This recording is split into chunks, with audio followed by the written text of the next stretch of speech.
مولانا اور شمس تبریز۔ مولانا کی زندگی کا دوسرا دور شمس تبریز کی ملاقات کے بعد سے شروع ہوتا ہے۔ مولانا کی زندگی میں شمس تبریز کی ملاقات کا واقعہ جس قدر اہم ہے، اسی قدر یہ واقعہ معرض خفا میں ہے۔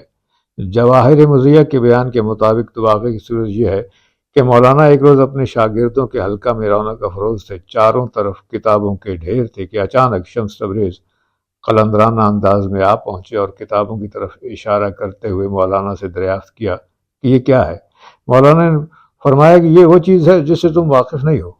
مولانا کا یہ فرمانا تھا کہ اچانک کتابوں میں آگ لگ گئی۔ مولانا نے شمس تبریز سے کہا یہ کیا ہے؟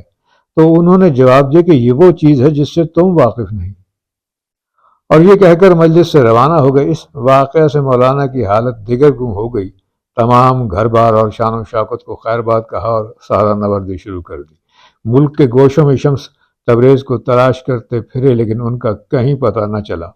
مولانا کے مرید چونکہ مولانا کی اس کیفیت سے سخت پریشان تھے، کہتے ہیں کہ مولانا کے کسی مرید نے شمس تبریز کو مار ڈالا۔ کچھ لوگوں کا کہنا ہے کہ شمس تبریز کو ان کے پیر بابا کمال الدین جندی نے یہ کہہ کر مولانا کے پاس بھیجا تھا کہ روم جاؤ، وہاں ایک سوختہ دل ہے، اس کو گرماؤ۔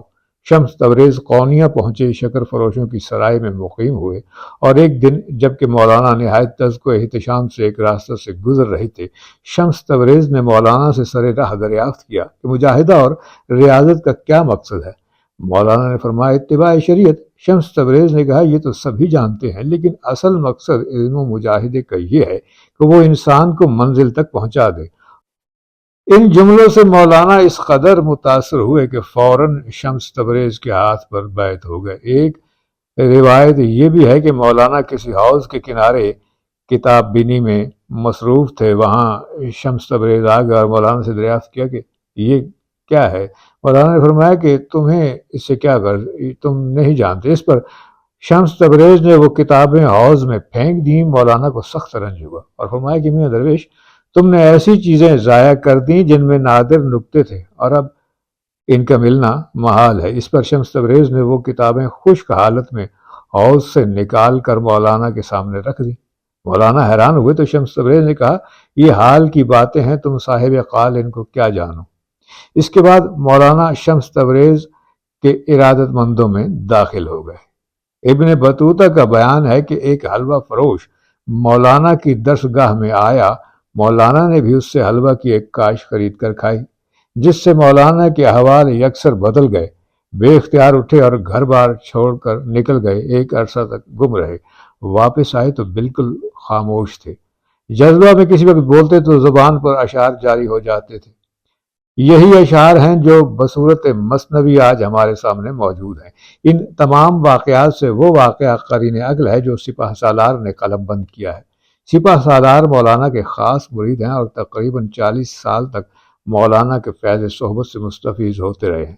لکھتے ہیں شمس تبریز علاء الدین کیا بزرگ کے خاندان سے تھے، جو کہ اسماعیلیہ فرقے کا امام تھا، لیکن انہوں نے آبائی مذہب ترک کر دیا تھا۔ علوم ظاہری حاصل کرنے کے بعد بابا کمال الدین کے مرید ہو گئے تھے۔ تاجرانہ حیثیت سے زندگی بسر کرتے تھے، کمر بند بن کر اپنا گزارا کرتے تھے۔ ایک روز انہوں نے دعا کی کہ خدا کوئی ایسا شخص عطا فرمائے جو میری صحبت کا متحمل ہو سکے۔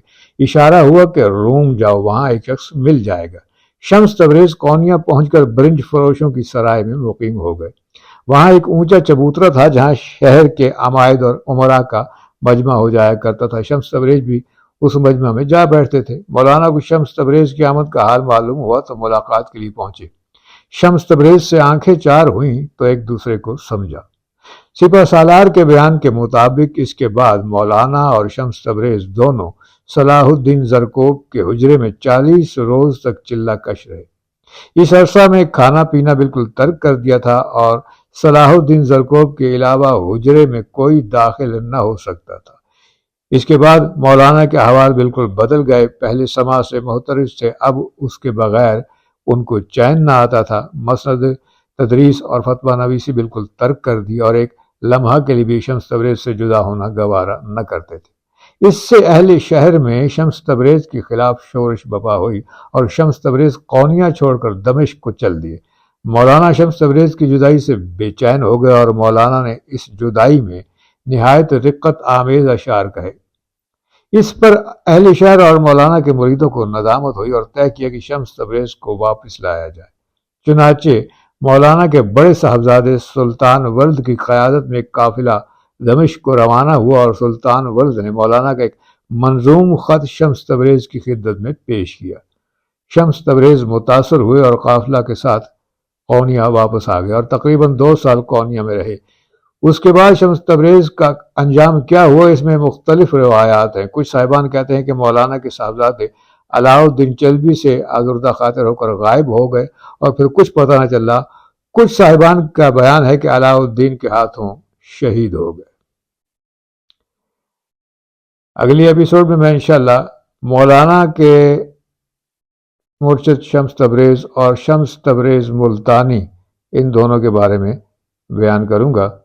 تب تک کے لیے خدا حافظ۔